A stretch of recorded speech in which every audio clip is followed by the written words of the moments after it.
रोजचं तेच ते फोडणीचं वरण खाऊन कंटाळा आला तर या पद्धतीने मेथी आणि मटरचं वरण एकदा नक्की करून पहा। तर त्यासाठी इथे मी तुरीची डाळ घेतलेली आहे।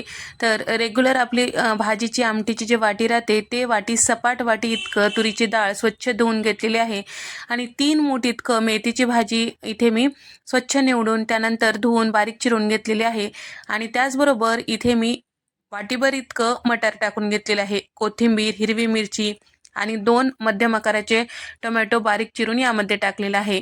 1 चमचा लोणी, खडे मसाले टाकून घेतलेला आहे। गरजेपुरतं पाणी टाकून गॅसवर कुकर ठेवून दिलेला आहे। मध्यम गॅसवर 3 शिट्ट्या काढून घेतल्यानंतर इथे तुम्ही बघू शकता आपलं हे जे तुरीची डाळ आहे किंवा वरण आहे छान असं शिजल्या गेलेलं आहे। यामधले खडे मसाले काढून टाकलं तरी काही हरकत नाही। कढईमध्ये तेल टाकून घेतलेलं आहे। जिरे, मोहरी, लोणी आणि आलं लसूण ओबडधोबड असं ठेचलेलं यामध्ये टाकून परतून घेतलेलं आहे। त्यानंतर इथे मी साधारण 1 चमचाभर इतकं लाल मिरची पावडर आणि 1 चमचाभर धने पावडर, 1 चमचा गरम मसाला, 1 चमचा हळद, चवीपुरतं मीठ टाकून सगळे पावडर मसाले व्यवस्थित मिक्स केलेलं आहे। शिजून घेतलेलं जे वरण होतं ते यामध्ये टाकून घेतलेलं आहे। गरजेपुरतं पाणी टाकून घेतलेलं आहे आणि वरतून 1 चमचा आणखीन लोणी टाकून घेतलेलं आहे।